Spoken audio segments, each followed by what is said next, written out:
जी दोस्तों, नमस्कार, good evening, good afternoon, अभिवादन आप सभी को and hope you are having a wonderful weekend Sunday. दोस्तों, आप जानते हैं कि इस समय पर एक बहुत बड़ा विवाद चल रहा है और विवाद चल रहा है भारत का, बल्कि यूं कहें कि आईसीसी और पीसीबी के बीच में, जिसके बीच में भारत भी एक विषय है। और वो ये कि पाकिस्तान क्या करेगा, ये जो T20 वर्ल्ड कप आ रहा है, जो कि खेला जाना है श्रीलंका और भारत में।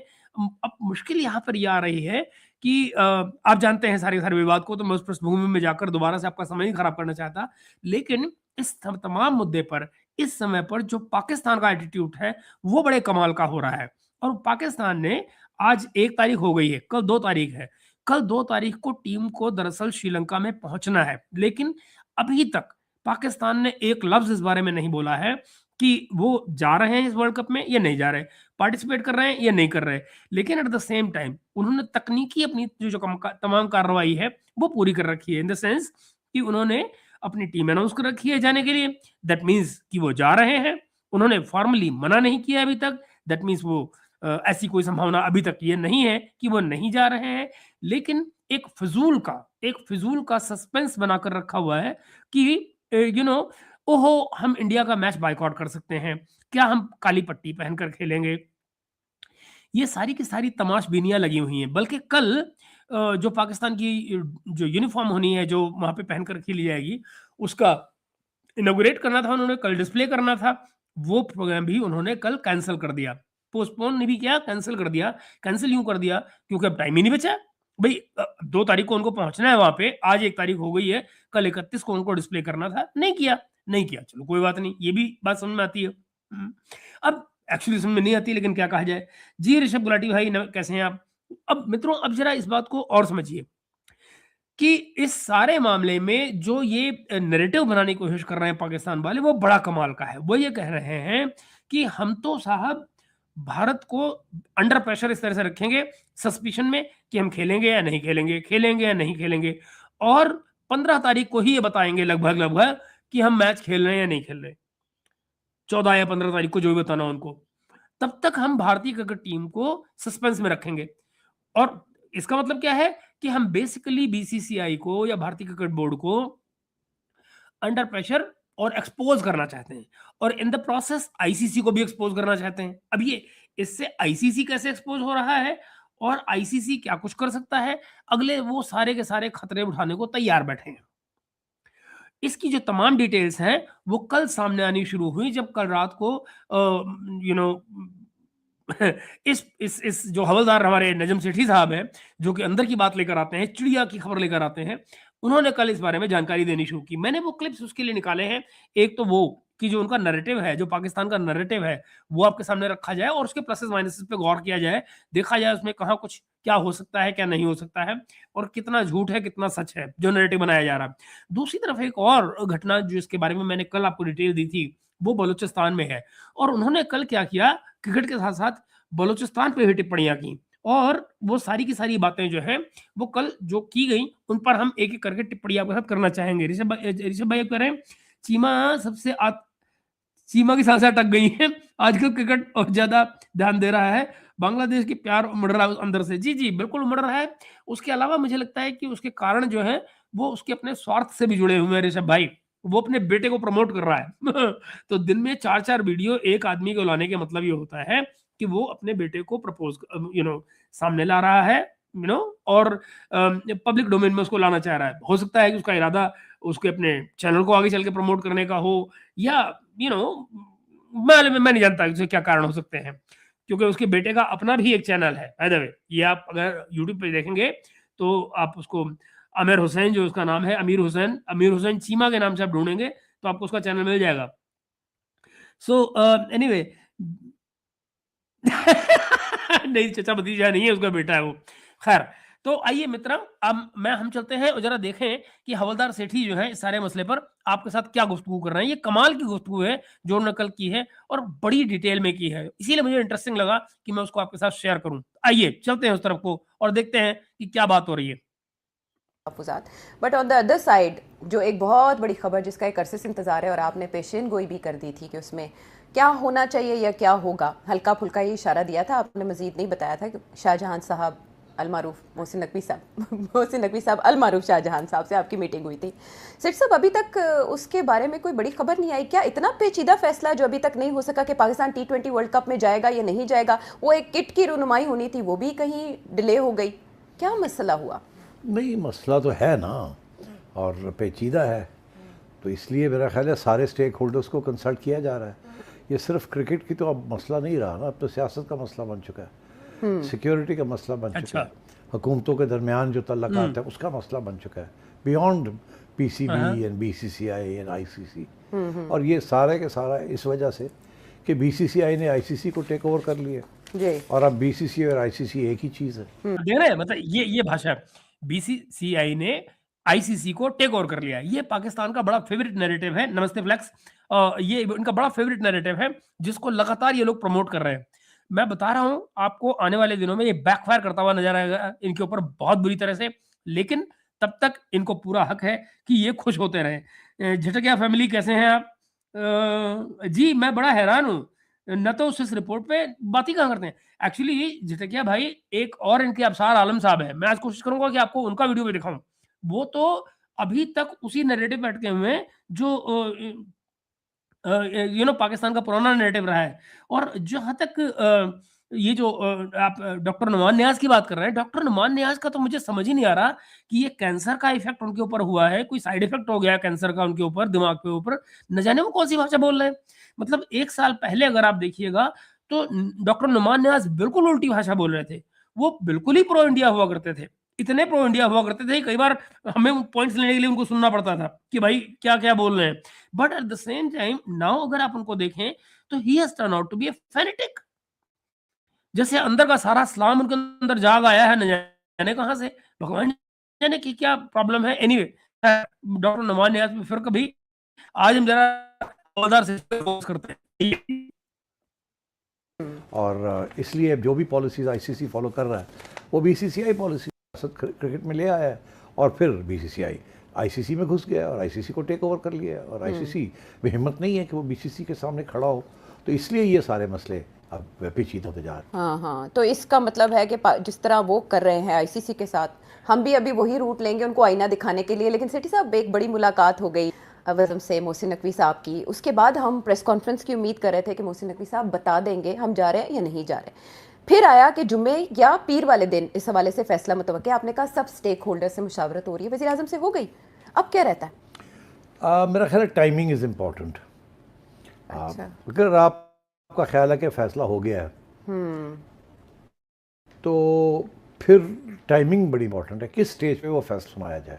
सरप्राइज किया जाए, शॉक किया जाए।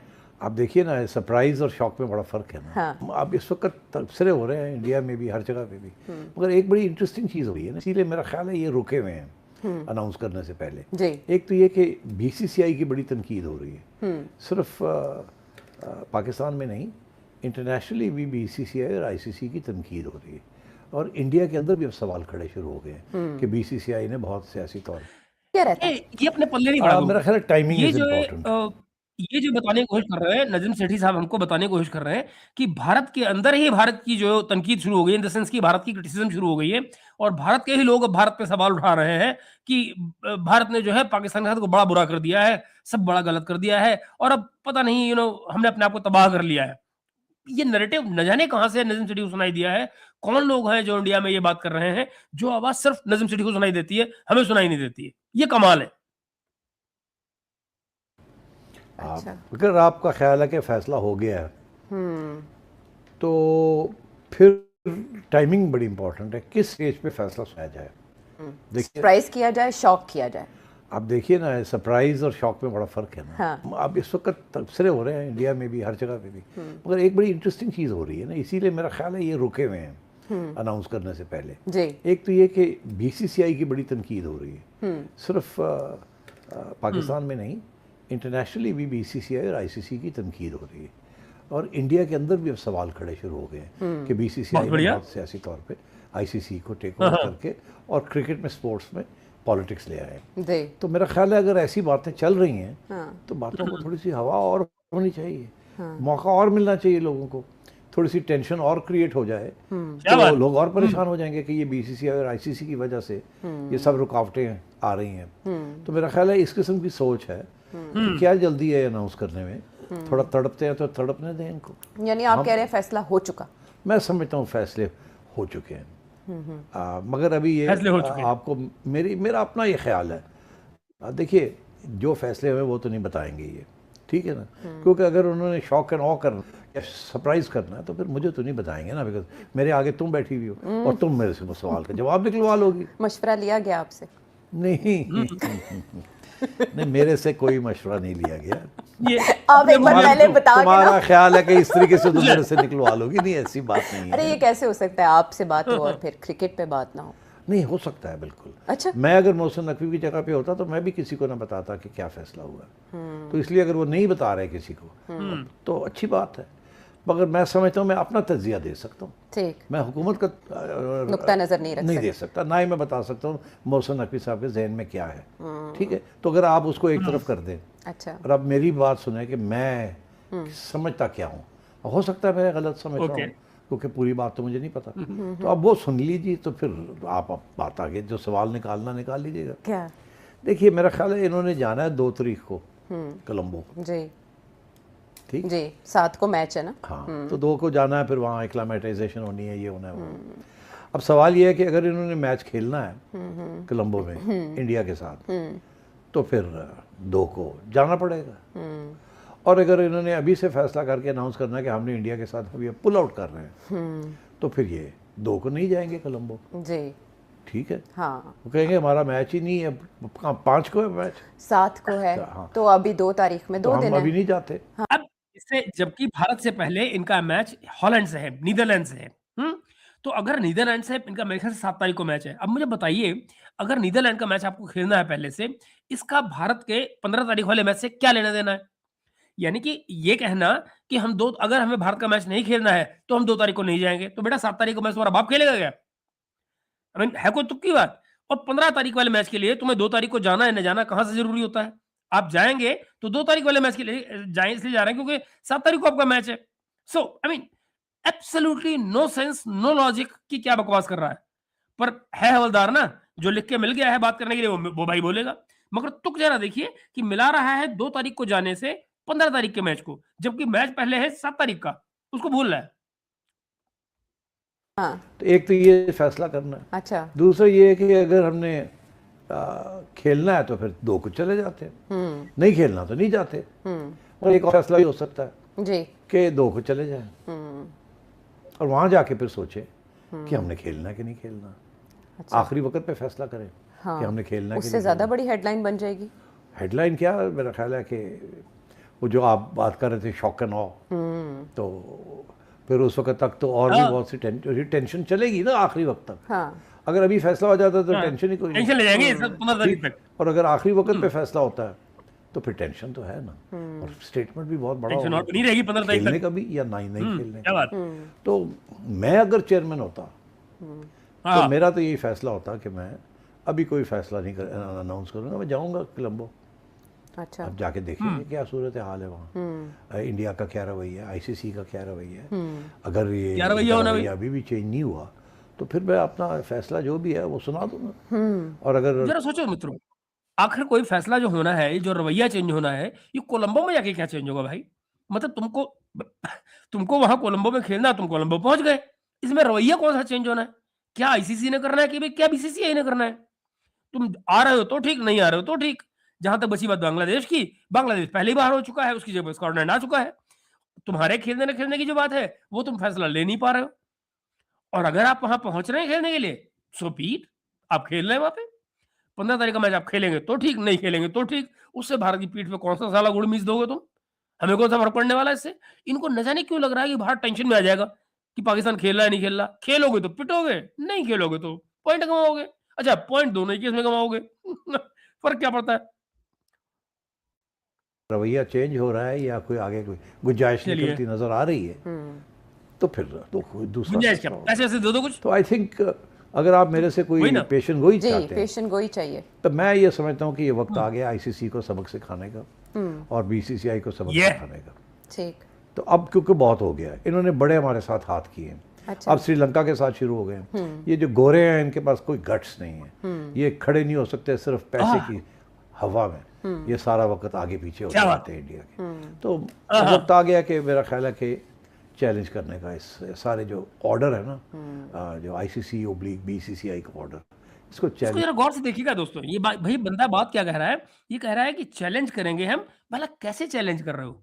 मतलब ये चैलेंज करने का तरीका इनका ये है कि हम 15 तारीख का मैच नहीं खेलेंगे, उससे भाई किसको क्या फर्क पड़ने वाला है? अच्छा, फिर एन मौके पे जब आप बिना किसी रीजन के जब आप नहीं खेलेंगे मैच को, उसके बाद आईसीसी क्या कर सकता है क्या नहीं कर सकता है वो एक अलग मुद्दा है, इसके बारे में कोई बात ही नहीं कर रहा है।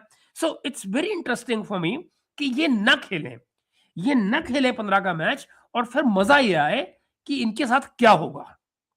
इनको मालूम भी नहीं है कि ये किस कुल्हाड़ी पे पैर मार रहे हैं। मगर मैं आपको फिर बता दूं दोस्तों कि अभी चूंकि इससे अगला सब्जेक्ट हम डिस्कस करेंगे बलूचिस्तान को, तो मैं आपको बताऊंगा कि दरअसल पॉलिटिक्स के नाम पर कुछ लोग कितने बड़े-बड़े गेम खेल जाते हैं सिर्फ अपनी पॉलिटिक्स को ऊपर रखने के लिए, फिर चाहे उससे अपने मुल्क का ही बेड़ा गर्क क्यों ना हो जाए, और ये उसी तरफ को जा रहे हैं। I'll tell you how it is, how they are going to do that, but let them do that. हमें उससे क्या फर्क पड़ने वाला, हमें तो खुश होना चाहिए।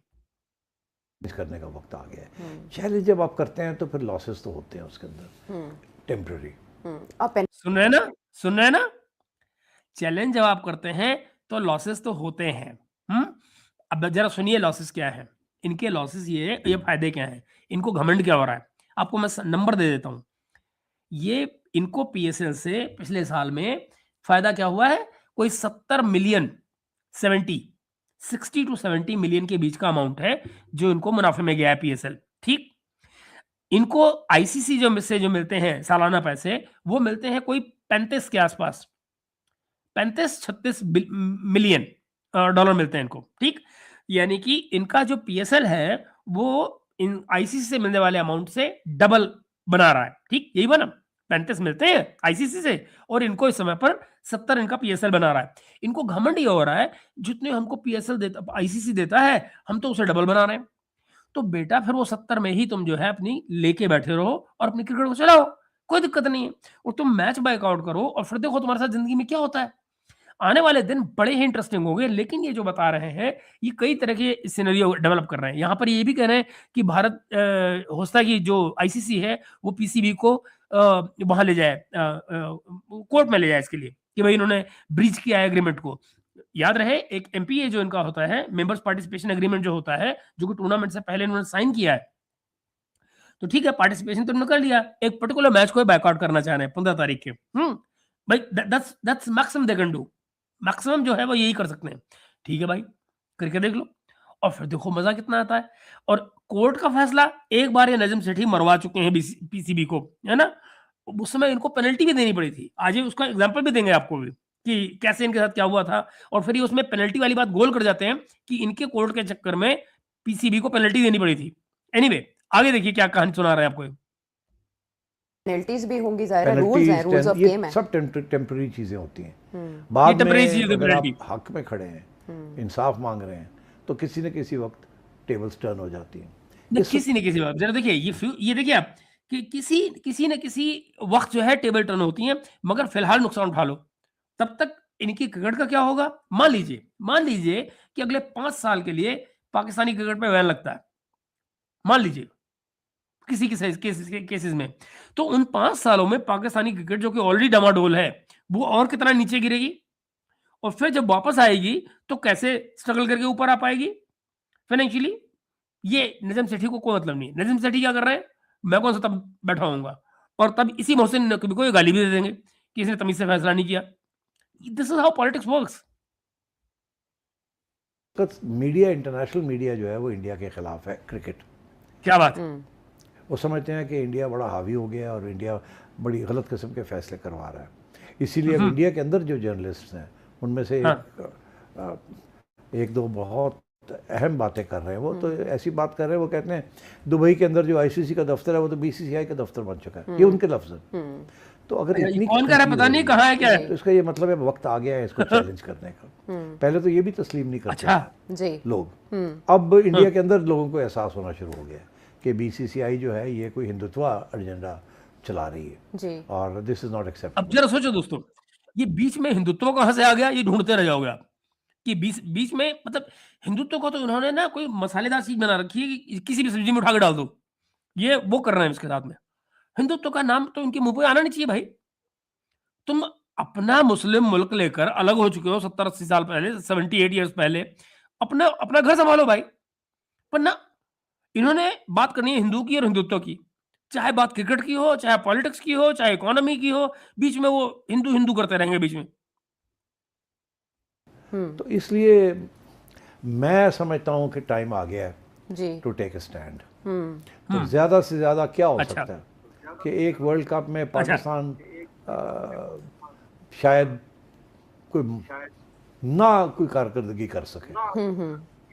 जैसे हर वर्ल्ड कप में बढ़ती है अगर मारते वो हैं। इंडिया को टेक ऑन करते हैं फॉर बॉयकॉट तो जाहिर है फिर नंबर्स हाँ, कम हो जाएंगे और more difficult to get into the semifinals. But I think ये सपने देखो सेमीफाइनल के भी देख रहे हैं। कोई रास्ते हैं और वो रास्ते इख्तियार करने चाहिए और इंडिया को सबक सिखाना चाहिए और आईसीसी को सबक क्या बात सिखाना चाहिए। देखिए अब पाकिस्तान, मैं बड़ा खुश हूँ कि पाकिस्तान की टीम ऑस्ट्रेलिया के साथ ये सीरीज जीतने जा रही है। जी इससे पहले भी एक अब जरा सोचिए मित्रों, क्या करें, आईसीसी को सबक सिखाना चाहिए। मतलब जिससे पैसे खा रहे हैं, जिसके झंडे के नीचे खेल रहे हैं, जहां खेल रहे हैं, उसी को ये सबक सिखाने चल दिए हैं। आप जरा कल्पना कीजिए कि क्या क्या बात कर रहे हैं भाई लोग। तो ये तो इनकी हालत है, मतलब तुम्हारी खाएंगे और तुमको ही चैलेंज करेंगे वाली बात है।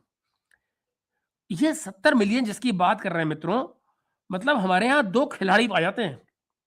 कल कैमरून ग्रीन ने जो दिखाया है इनके बॉलर को कि साला भट्टा बॉल कर रहा है, आप जरा सोचिए वो कितने में बिका है हमारे यहाँ पे। आई मीन इनका दिमाग खराब हो रहा है उसको सोच के, अरे यार इसको इतने पैसे क्यों दे दिए आईपीएल वालों ने, ये कर रहे हो।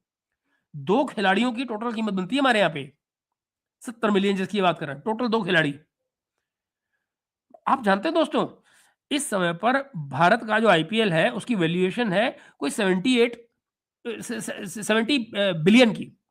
70 बिलियन जो है ना, इनका टोटल कंट्री का डिफेंस बजट जानते हैं कितना है? 10 बिलियन। इनके 7 साल का इनका डिफेंस का खर्चा जो है ना, वो अकेला आईपीएल दे सकता है इनको। कमाल है, आईएमएफ के बजाय आईपीएल से पैसे मांग ले इससे अच्छा। सीरीज उन्होंने श्रीलंका के खिलाफ जीती। जी I think this is very good. जितनी आप सीरीज जीतेंगे बिफोर द वर्ल्ड कप उतनी आपकी अहमियत बढ़ेगी, उतनी आपकी ब्रांड अच्छा। वैल्यू बढ़ेगी, उतनी व्यूअर्स की ख्वाहिश होगी कि इंडिया क्या बात। पाकिस्तान का क्लैश हो, कि पाकिस्तान आगे बढ़े। तो जहां पाकिस्तान खेलता है तो जाहिर है 200 मिलियन पीपल आ जाते हैं जी एंड मनी मोर। तो मेरा ख्याल है कि ये बड़ा अच्छा किया फैसला। मतलब पीएसएल के मैच देखने के लिए कोई नहीं आ रहा है, खिलाड़ी नहीं आ रहे हैं, वहां पे दर्शक नहीं आ रहे हैं, और ये भाई क्या कर रहे हैं कि 200 मिलियन पीपल आ जाते हैं। कमाल है। पाकिस्तान के जो यूट्यूबर हैं वो बेचारे तरसते हैं कि हमको हिंदुस्तानी देख लें। वो हिंदुस्तानी कंटेंट बना रहे होते हैं कि समहाउ हमको जैसे भी हो हिंदुस्तान की आइज मिल जाए। हिंदुस्तान की अगर दर्शक ना देखें तो भाइयों के चैनल की दुकानें बंद हो जाती हैं। और ये क्या कर रहे हैं, ये अपने 200 मिलियन को रो रहे हैं, वो पिछवाड़े में बैठे हुए जो पाकिस्तान में, जहां इंटरनेट भी जो है ना 2G की स्पीड पे चल रहा है। पीसीबी ने कि वर्ल्ड कप से पहले ये गेम्स पाकिस्तान में रखी हैं और वो जो सीरीज चल रही है वो जीत रहे हैं। अब ये दूसरी सीरीज जीतेंगे। जी 7 साल बाद जीत चुके। एक्सेलेंट।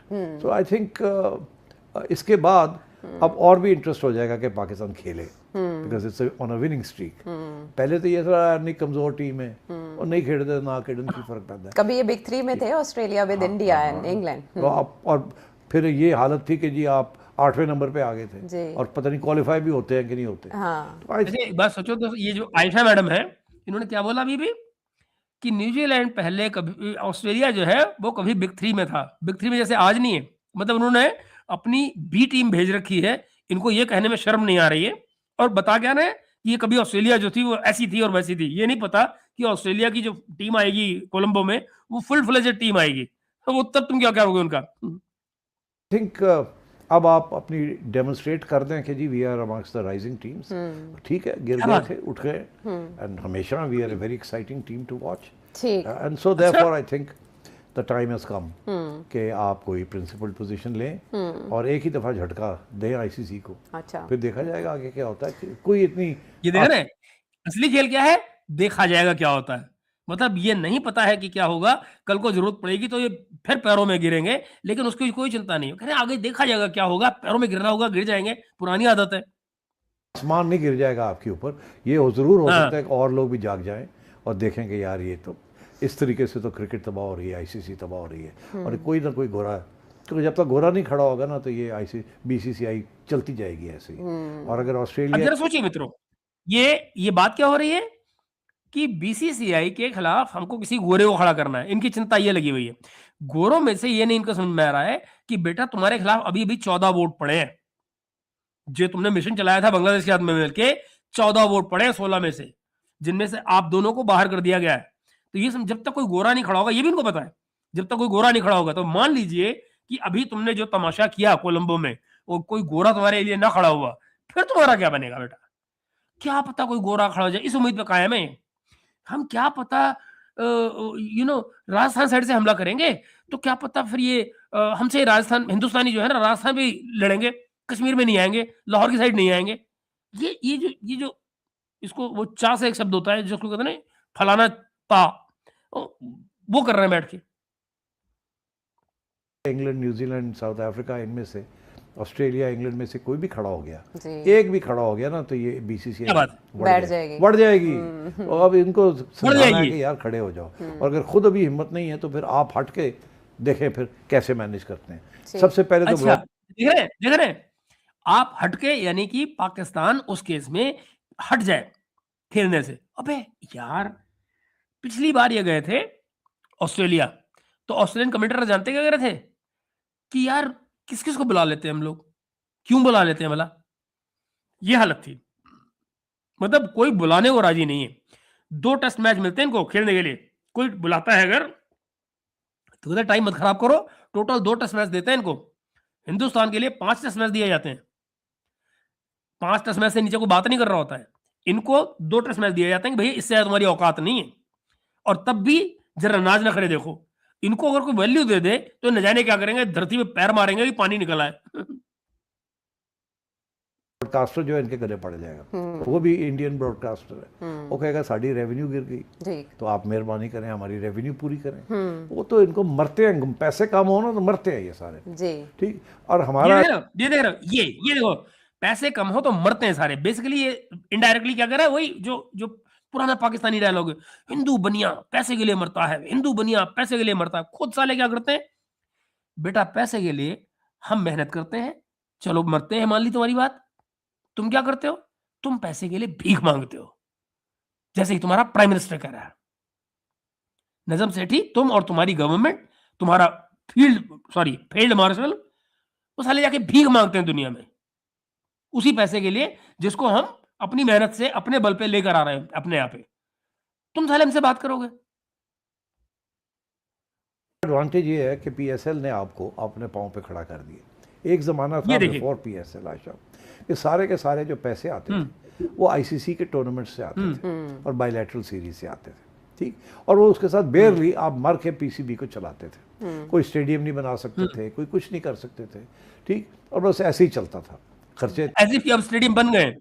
लाहौर में अभी भी छत नहीं डाल पाए। Champions trophy I, champions trophy गई, तब के बाद में कितनी सीरीज हुई, कितनी सीरीज ना हुई, पर लाहौर में छत नहीं पड़ी।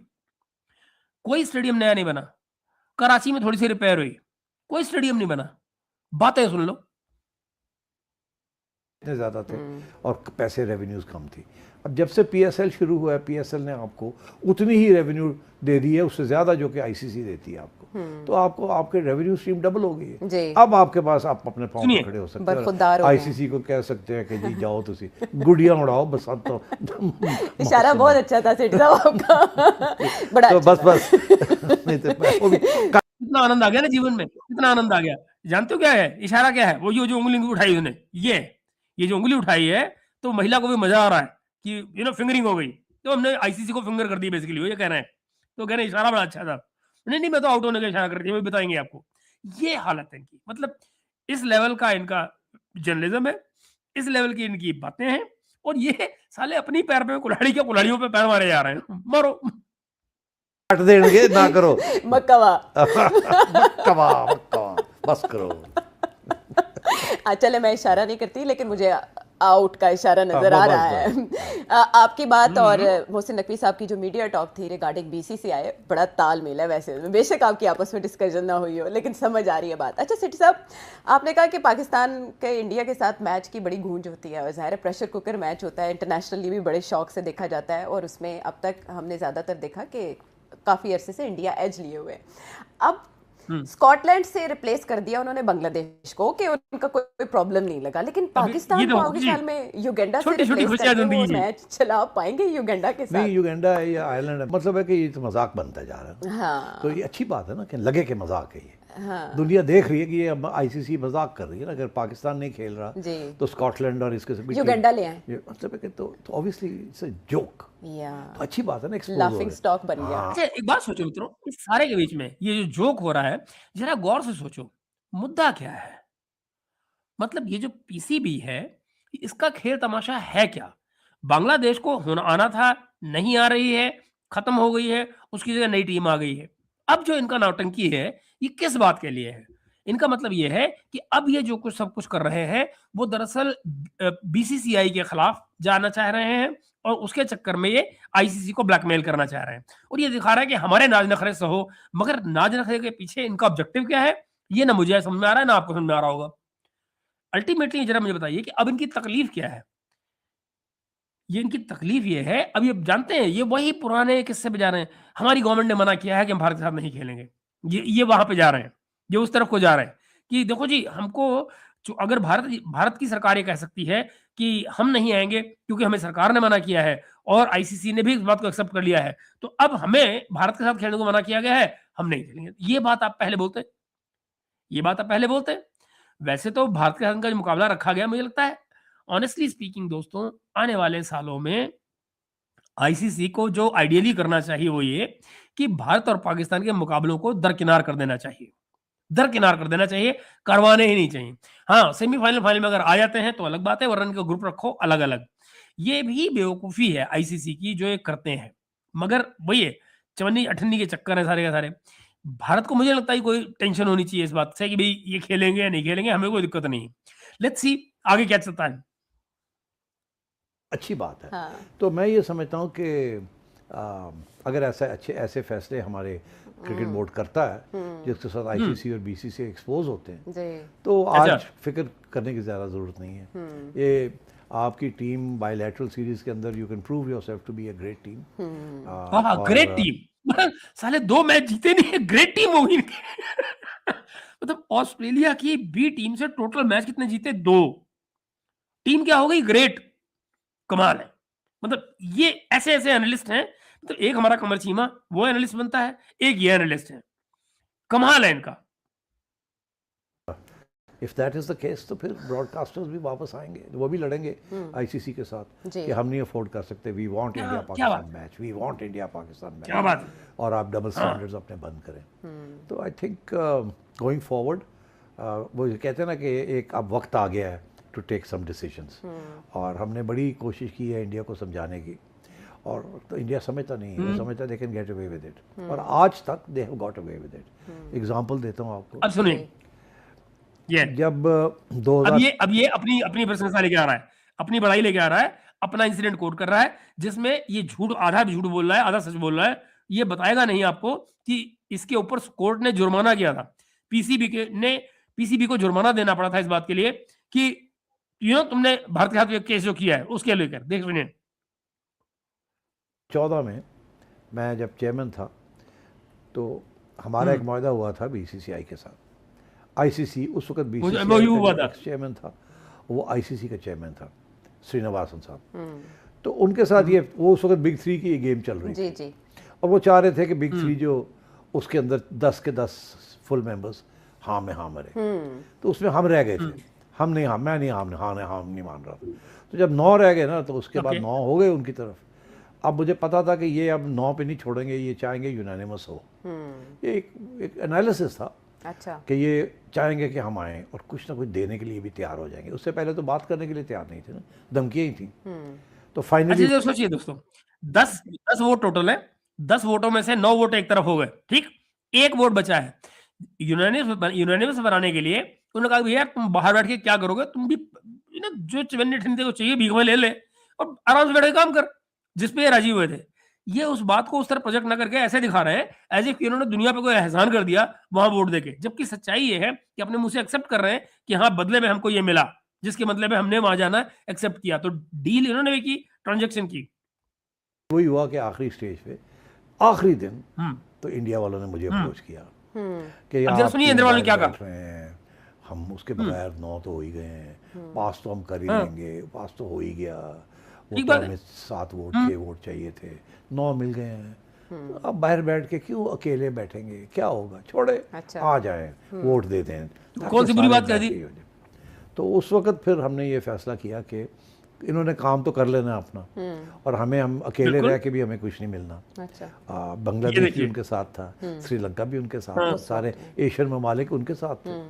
तो मैंने कहा अच्छा भाई ये बताएं हमें, आप कुछ दें तो सही कुछ, तो क्या चाहते हैं आप। तो मैंने कहा हाँ, कि इंडिया ये क्यों पाकिस्तान देंगे, की डीप। सीरीज़ बंद हुई भी है, उसको रिन्यू करें। वो आपने हमें आखिरी सीरीज़ हम खेली थी, हमने आपके यहाँ जाके खेली थी, तो आप हमें 6 या 8 मैचेस बेसिकली ब्लैकमेल कर रहे हैं। और ये मैचेस आप हमें दें, तो उस बेसिस के ऊपर आई overs। Come into this. अच्छा। तो वहाँ नेगोशिएशन ये देखिए ये भाषा है, बजाय कि ये कहे कि हमने भीख मांगी कि हमको 8 मैच दे दो, हमारी दुकान चल जाएगी, हमारे घर में पैसे आ जाएंगे, कह क्या रहे, यू ओ अस।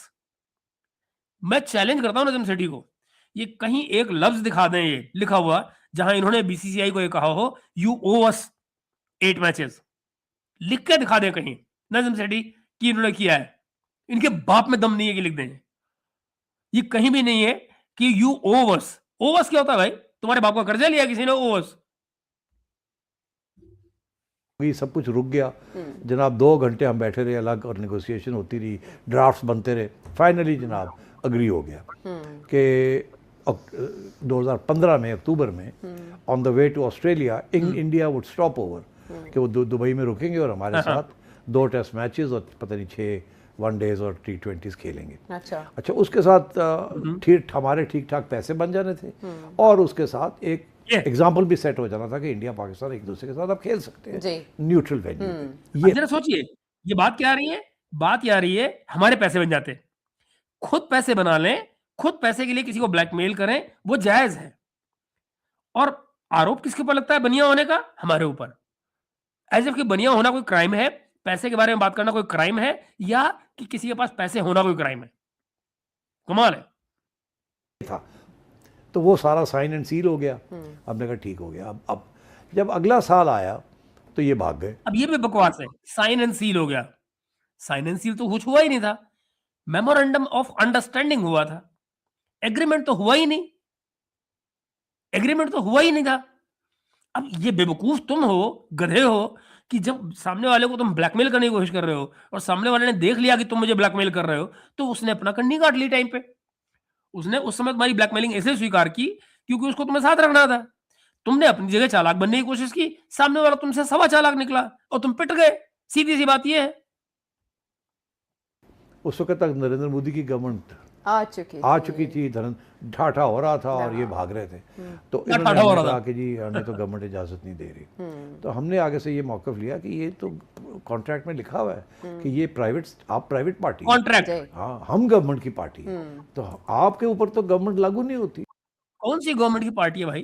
पीसीबी कब से गवर्नमेंट की पार्टी हो गई? और बीसीसीआई कैसे? बीसीसीआई जहां प्राइवेट पार्टी है, वो पीसीबी गवर्नमेंट की पार्टी कब से हो गई? नहीं होती। और इसलिए आपको खेलना पड़ेगा ये। हाँ। तो उन्होंने कहा नहीं जी ये है वो है फलाना। फिर हमसे उन्होंने बात की, आप कुछ और ले लें हमसे, ये कर लें वो कर लें, अपना हिस्सा थोड़ा सा बढ़ा लें। अच्छा। उन्होंने कहा नहीं, तो उन्होंने इनकार कर दिया खेलने से। तो we took them to court. ये बड़ी इंटरेस्टिंग आपको बात बताने वाला हूँ, क्योंकि ये जरा सुनिए, नजम सेठी क्या कह रहा है, we took them to court. So Bharat को या बीसीसीआई को कोर्ट ले जाने वाले कौन थे? Najam Sethi, PCB. As chairperson of PCB Najam Sethi BCCI को कोर्ट लेकर गए। अब सुनिए, आगे काम आएगी पाकिस्तान की नेगोशिएटिंग टीम के लिए, राइट। क्योंकि आगे अब देखिएगा मेरा ख्याल है कुछ थोड़ी बहुत लीगल झड़पें भी होंगी। हाँ, ये धमकियां मैं दी मैं जाएंगी। आपको कुछ बिल्कुल। प्रिडिक्शन कर रहा हूँ। Okay okay. अच्छा। धमकियां नहीं दी जाएंगी बेटा, कोर्ट तो केस चलेगा। तो जनाब हम इंटरनेशनल कोर्ट, क्रिकेट कोर्ट में ले गए इनको, हम्म। और वहाँ क्या आपने सुना है कि दुनिया में कहीं भी इंटरनेशनल क्रिकेट कोर्ट जैसी कोई जगह है? मतलब ये महान एक्सपर्ट हैं दुनिया के, ये जो हवलदार निजाम सेठी हैं। इंटरनेशनल क्रिकेट कोर्ट जैसी कोई चीज है क्या? कोई समझाना, मुझे दिखाना, बताना, अगर आपको कोई ढूंढे मिल जाए। फैसला हमारे खिलाफ आया। वो 3 जज जी। थे गोरे, अच्छा। 3 गोरे हाँ। जज थे, और अब सोच जरा देखिए, अब ये इसको रेसिस्ट माना जाना चाहिए। 3 गोरे जज थे। जज सिर्फ जज होते हैं, गोरे काले नहीं होते हैं। नजम सेठी के मुताबिक जजों में भी वो कहते हैं कि उनको गोरे और काले में फर्क करना चाहिए। तो right now what he is saying is कि जज फैसला इनके खिलाफ गया क्योंकि जज गोरे थे, और फैसला किसके बाद दे रहे थे? 2 भूरों के ऊपर। क्या बात है। हमारे खिलाफ फैसला आया, और फैसला के लुबे लबाब ये था कि अगर हुकूमत ये कहती है कि आपने नहीं खेलना तो नहीं खेलना, बाकी कोई कॉन्ट्रैक्ट उसके ऊपर फिर लागू नहीं होता। सही। अच्छा, उसमें यह भी था कि और भी हुकूमतों ने, ऑस्ट्रेलिया, इंग्लैंड ने किसी मुल्क से दौरा करने से पहले वहाँ कोई ह्यूमन राइट्स का इशू था, कोई ये था, कोई वो था, और हुकूमत का ऑर्डर ओबे करते करते उन्होंने नहीं गए वो। जी। तो वो भी एग्जांपल्स थे, और सिक्योरिटी का भी एग्जांपल था। तो इवेंचुअली यही फैसला हुआ Examples थे ना? कि जो भी है, अगर हुकूमत ना कर दे तो फिर आप नहीं खेल नहीं कर सकते। इस पे भी इन्फ्लुएंस था, इस फैसले पे भी इंडिया का। मगर हाँ बिल्कुल था, क्योंकि ये पहली दफ़ा ये फैसला आया था। देखें उन्होंने बिल्कुल मिसालें भी उससे दे पहले ये आईसीसी के एक आइन कहता है कि हुकूमत मदाखलत नहीं कर सकती। तो देखिए ये पहली दफ़ा हुआ कि हुकूमत ने मदाखलत की, इन्फ्लुएंस शो हुआ। आईसीसी ने अग्री किया, जी। और इंटरनेशनल कोर्ट ने भी कहा जी हाँ ठीक है। तो ये तो खुद उन्होंने वायलेट किया ना अपना चार्टर। हाथी के पाँव में सबका पाँव। हाँ। तो अब ये नहीं कह सकते कि पाकिस्तान को, कि अगर पाकिस्तान ये कहता है कि हमारी हुकूमत ने कहा हम नहीं खेलेंगे, जी। तो हमें कोई जवाब देने की जरूरत ही नहीं। हाँ। और ये तो आपने खुद किया, आपने खुद किया, और आपके हक में अदालत में हाँ, ये फैसला पड़ा है, मौजूद और आपने है, ये हाँ, फैसला करवाया रिकॉर्ड पे। हाँ। तो इसलिए आई थिंक ये सबको बात का एहसास है कि अब मुश्किल हो जाएगा इंडिया के लिए पाकिस्तान को क्रिटिसाइज करना। भाई नहीं, पाकिस्तान की हम क्या क्रिटिसाइज कर रहे हैं भाई? हम तो तुमको कुछ कह ही नहीं रहे। जरा सोचो दोस्तों, आखिर भारत ने पाकिस्तान को क्या क्रिटिसाइज किया? कोई बताए मुझे। भारत तो पाकिस्तान से बात ही नहीं कर रहा भाई। सारे के सारे मामले में पाकिस्तान तो खुद कूदा पड़ा है। बात किसकी हो रही थी? बांग्लादेश की। इशू किसके साथ था? बांग्लादेश के साथ में। बीच में कौन कूद पड़ा? ये दाल भात में मुसलचंद। ठीक, अभी भी भारत पाकिस्तान से क्या कह रहा है? वो खेलोगे तो ठीक, नहीं खेलोगे तो ठीक। So what is the issue? कोई ये बताओ भाई, तुम 15 तारीख को भारत के साथ खेलोगे या नहीं खेलोगे, इससे भारत को क्या फर्क पड़ रहा है? खेलोगे तो पिट जाओगे, और वरना भी पॉइंट ही गंवाओगे। सो चॉइस आपकी है। इसमें कहां से भारत एक्सपोज हो गया, कहां से आईसीसी एक्सपोज हो गया, कौन कहां से कैसे एक्सपोज हो गया पता नहीं। और न जाने कौन इसमें जाग जाएगा, कौन सो जाएगा। कि वो गोरा जाग जाएगा तो कोई और जाग जाएगा, तो इंटरनेशनल कम्युनिटी जाग जाएगी। Nobody bothers. तुम आगे से इंडिया के खिलाफ मैच ही मत खेलो, कोई बात नहीं। जिंदगी भर मत खेलो, कोई दिक्कत नहीं। भारत को क्या फर्क पड़ने वाला है? तुम्हारे आने वाले दिनों में पैसे कम होते जाएंगे। तुम्हारे पीएसएल से जो आने वाले 70 मिलियन है, तुम लेकर खुश रहो। और अगली बार तुम्हारे पीएसएल का क्या आईसीसी करेगा वो भी तुम जानो। फिर देखते हैं। मानती तो नहीं मानती, खत्म होगी बात। तो अब मेरा ख्याल है कि ये भी शायद स्टेज आ जाए कि ये अब अदालतों में ये घूमे। आपने कहा ना कि अगर हम नहीं खेलते तो वो फाइन ना कर दें कि हमारा इतना नुकसान हो गया है, आपने बताया नहीं, आपने ये नहीं पहले किया। मित्रों एक बात बताओ, भला बताओ, भारत या कोई क्यों उनको कोर्ट लेकर जाएगा? ये बहुत संभव है कि यही कोर्ट जाए। पूछो क्यों? जब तुम्हारे पर पेनल्टियां लगेंगी, रोक लगेगी, बैन लगेगा, तो क्या करोगे तुम? कोर्ट ही जाओगे। तो आईसीसी या बीसीसीआई कोर्ट जाए या ना जाए, कोर्ट तो दरअसल सबसे पहले यही जाएंगे अपनी कहानी रोने के लिए, अपना रंडी रोना रोने के लिए। आप तो मान गए थे श्रीलंका खेलने में, वहां तो कोई सिक्योरिटी का प्रॉब्लम नहीं है, तो अब आप क्यों पुल आउट कर रहे हैं? इस किस्म की बातें हो सकती हैं, सवाल होंगे। हाँ, मगर अब तो वो जो फैसला है वो तो यही कहता है कि अगर हुकूमत ने कह दिया है तो कह दिया है। अब छोड़ दे सिक्योरिटी का इशू या नॉन सिक्योरिटी का इशू, बिकॉज हम तो न्यूट्रल वेन्यू में खेल रहे थे हाँ जी दुबई में, जी। तो सिक्योरिटी का इशू तो था ही नहीं था, हाँ। तो इसलिए तो एक बात बताओ मित्रों, इसमें प्रॉब्लम क्या है? प्रॉब्लम तो तब होगी अगर कोई ये कहे कि भाई साहब आपने बायकॉट क्यों किया? जी नहीं, कोई बायकॉट कर ही नहीं रहा आपका, कोई बायकॉट नहीं कर रहा आपका। आप नहीं खेल रहे, ना खेलो, जाओ ऐश करो अपने घर में बैठ के, और फिर जरा तमाशा देखो तुम्हारे साथ क्या होता है। भाई तुम्हारा सेमीफाइनल में आना वैसे ही मुश्किल है, पता नहीं अमेरिका से तुम्हारा क्या होगा। अभी तो चिंता ये है कि अमेरिका से अमेरिका से जीतेंगे या हारेंगे। पहली बात तो यही है, क्योंकि उसमें कई सारे पाकिस्तानी खिलाड़ी हैं जो उनको जानते हैं। तो असली चिंता इनको भारत की नहीं है, असली चिंता अमेरिका की है कि अमेरिका से इस बार हारेंगे या नहीं हारेंगे। और दूसरी बात आगे चलिए, ये कहना कि हम कहीं पर जाके ये कहेंगे कि हमारी सरकार ने कहा इसलिए, हो सकता है तुमसे को पूछे ही नहीं, तो तुम नहीं खेल रहे हो मत खेलो, जाओ परे हो जाओ, साइड हो जाओ, तुम्हारे पॉइंट गए, काम खत्म, मत खेलो। अगले किसी भी टूर्नामेंट में आओगे तो तुमको अगर मान लो भारत के हाथ में रख दिया जाता है ग्रुप में, ये भी बहुत पॉसिबल है, तुम्हारी ऐसी तैसी इस तरह से की जाए कि तुमको हर बार भारत के हाथ में रखा जाए ग्रुप में, तुम हर बार मना करो, तुम हर बार 2 पॉइंट खो और ऐश करो जिंदगी की, हर बार जो है पहले राउंड से बाहर हो जाओ। हर बार पहले राउंड से बाहर हो जाओ भाई, इंडिया के साथ खेलोगे नहीं इसलिए पॉइंट जाएंगे, बाकी कोई तुमको जीतने नहीं देगा इसलिए पॉइंट जाएंगे। This is where that decision is very important. अब मैं समझता हूँ पीसीबी जो है इज आर्म्ड, हथियार उनके पास पूरे हैं, और मेरा ख्याल है ये वक्त आ गया है चैलेंज करने का, और इनको चैलेंज करना चाहिए, और भाड़ में जाए आईसीसी, भाड़ में जाए बीसीसीआई। एक दफा ये करके सुन रहे, और ये कोई सुन रहा होगा इससे, भाड़ में जाए आईसीसी, भाड़ में जाए बीसीसीआई। अगर तुम भाड़ में ही जा रहे हो आईसीसी को, तो तुम आईसीसी से बाहर निकल जाओ। अगर तुम्हारे औकात है इतनी बड़ी औकात है, तो तुम आईसीसी के मेंबर क्यों हो? वो आईसीसी जिसको तुम भाड़ में भेज रहे हो, why are you member of it even? Get lost. देख लेंगे, अगली दफा इनसे नहीं होगा, एंड आई थिंक अगली दफा ये इनके गले पड़ जाएगी बात, बिकॉज ये आईसीसी अफोर्ड नहीं कर सकता, बिल्कुल नहीं कर सकता। मैं आपको बताऊं आगे, मतलब ये इनको ये लग रहा है कि जैसे आईसीसी और दुनिया की जो क्रिकेट है वो इंडिया और पाकिस्तान के एक मैच के बिना चल ही नहीं सकती, इनको ये लग रहा है। आई रियली डोंट अंडरस्टैंड, ये कौन सा नशा करते हैं भाई लोग, समझ नहीं आता मुझे। ओलंपिक्स में जाना है, पहली दफा ओलंपिक कमेटी ने क्रिकेट को एंटर कर दिया, इंक्लूड कर दिया। हाँ। पहले cricket was not part of the Olympics. जी ओलंपिक्स का सबसे बड़ा जो रूल है, अच्छा, वो ये नो गवर्नमेंट इंटरफेरेंस। हाँ, ओलंपिक्स में ये ओलंपिक कमेटीज जो होती हैं उसमें बेसिकली ये है कि नो गवर्नमेंट इंटरफेरेंस। तो अब इनको पीछे हटना पड़ेगा, अगर ओलंपिक्स को लेके जाना है आईसीसी ने, राइट। तो they have to be very careful. ये सारी जो सियासत इंडिया कर रहा है और बीसीसीआई कर रही है, ये खत्म हो, और ऑन मेरिट पे टीम्स अच्छा मित्रों एक बात बताओ, इसमें सियासत कहाँ पे है और सियासत कौन कर रहा है? एक्चुअली मान लो कि भारत और आईसीसी कोई मुद्दा उठाता ही नहीं इनके हाथ में, तुम नहीं खेले तुम्हारी मर्जी, सरकार ने मना किया कोई दिक्कत नहीं, मत खेलो, जाओ साइड हो जाओ, कोई परवाह नहीं, ठीक है। ओलंपिक में जाना होगा, ओलंपिक में खेल चला जाएगा, ठीक है ना। कोई सरकारी इंटरफेरेंस की बात तो तब करेगा, है ना, जब जब ये कुछ बोलेंगे। अगर भारत को तुम्हारे न खेलने पर ऑब्जेक्शन ही नहीं कर रहा है, तो सरकारी इंटरफेरेंस कहां से आ रही है? सरकारी इंटरफेरेंस तो फिर पीसीबी से आ रही है ना। पीसीबी कह रहा है ना कि हमारी सरकार इंटरफेयर कर रही है, बीसीसीआई तो नहीं कर रहा, आईसीसी तो नहीं कर रहा। तो सरकारी फैसले पर अगर आप फैसला कर रहे हैं तो पिटेंगे तो आप, बड़ी अच्छी बात है। जहां तक आईसीसी की बात है, आईसीसी आपको इसी ग्राउंड पर कहीं बाहर भी निकाल देगा। into the Olympics.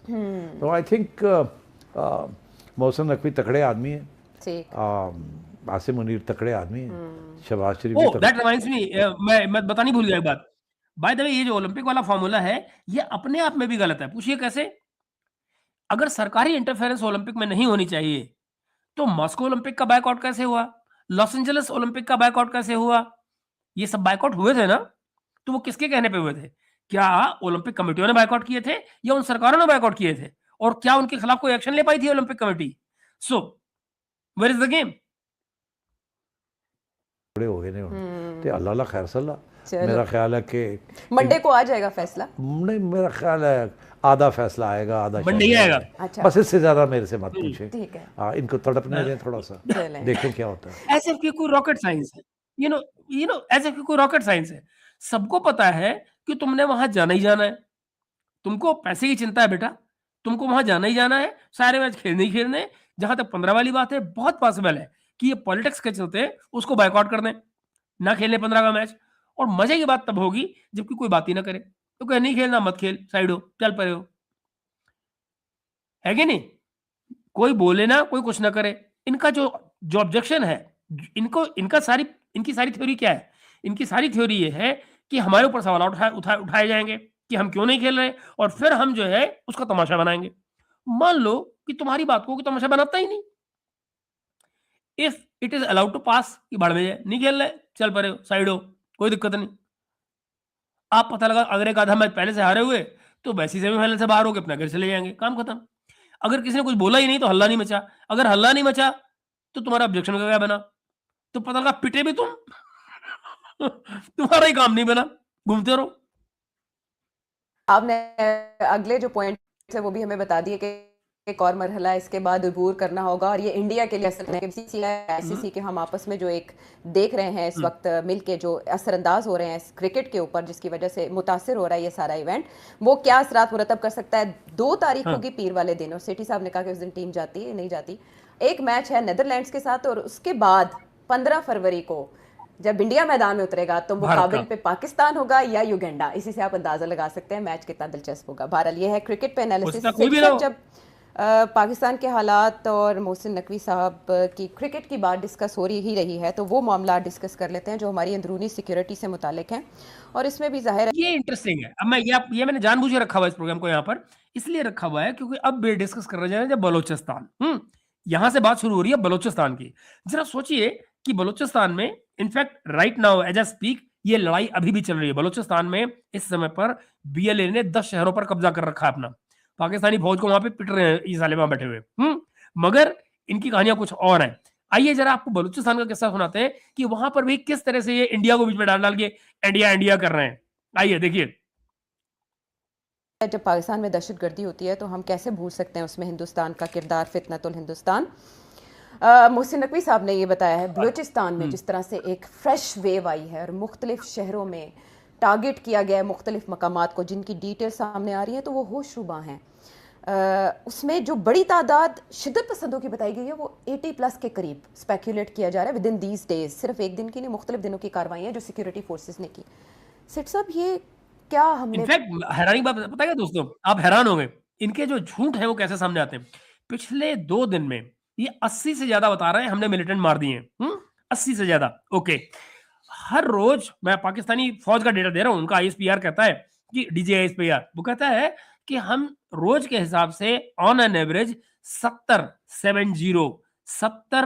Intelligence based operation करते हैं। 70 किसके खिलाफ? बलूचों के खिलाफ। अच्छा कोई बात नहीं जी। आगे क्या करते हैं वो? फिर कहते हैं कि टोटल, ये मैं आपको आसिम मुनीर की वो सुनवा रहा हूं, भाषण में से कोट है जो जो जिसमें वो कहता है कि ये 15,000 लोग, सॉरी 1500 लोग, 1500 1500 टोटल लोग हैं इनकी। ये क्या हमसे बलूचिस्तान छीन लेंगे? अब मित्रों, अगर 2 दिन में तुम उनके लगभग 100 लोग मार चुके हो, ठीक है ना, मुझे बताओ टोटल अगर वो 1500 हैं और तुम्हारी लड़ाई चल रही है पिछले 70 साल से ऑलमोस्ट, कोई मुझे समझाएगा कि ये 1500 लोग कैसे कौन सा अमृत पीकर आए हैं कि मरते हैं और दोबारा पैदा हो जाते हैं और फिर लड़ाई के लिए मैदान में आ जाते हैं? ये कौन सी महाभारत चल रही है यहाँ पर? 1500 लोग टोटल बता रहे हैं। एक एसएचओ की मार बताते हैं, मोहसिन नकवी साहब 2014 में बोल चुके हैं कि यहाँ पर किसी ऑपरेशन की जरूरत नहीं है बलूचिस्तान में, क्योंकि ये तो सब हमारे एक एसएचओ की मार है, हमारा एक एसएचओ है और सब बलूचिस्तान में मार मार के सबको भुड़ता बना देगा इनकी, है कि नहीं? ओके, जब एक एसएचओ की मार है तो वो एसएचओ तुम्हारा कहाँ गायब हो गया? कहाँ है वो एसएचओ? भाई लेकर आओ, नहीं आ रहा। और ये यहाँ पे मर रहे हैं। मैंने आपको कल भी बताया था इनका एक डीजे लेवल का आदमी जो है वो कल गिरफ्त में आ चुका है। 18 लोगों ने बताया, बीएलए ने 18 लोगों को उन्होंने इनके कैप्चर कर रखा है इस समय पे, राइट। और इनके 38 से ज्यादा लोग मारे जा चुके हैं फौजियों के, ये बीएलए बता रहा है। ये अपनी कहानियां कुछ अलग ही गिना रहे हैं। ये कहते हैं कि हमने 80 से ज्यादा उनके मार दिए लोगों को।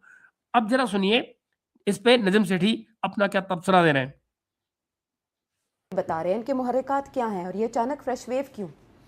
देखिए, मेरा ख्याल है पहली बात तो इस बात का एहसास होना चाहिए कि जब इस किस्म के हमले होते हैं, कोऑर्डिनेटेड अटैक्स जिसे कहते हैं, ये एक हमला नहीं है ना, काफ़ी जगह पे हुआ। जी, बहुत से शहरों में। इसका मतलब है इसकी काफ़ी प्लानिंग हुई है।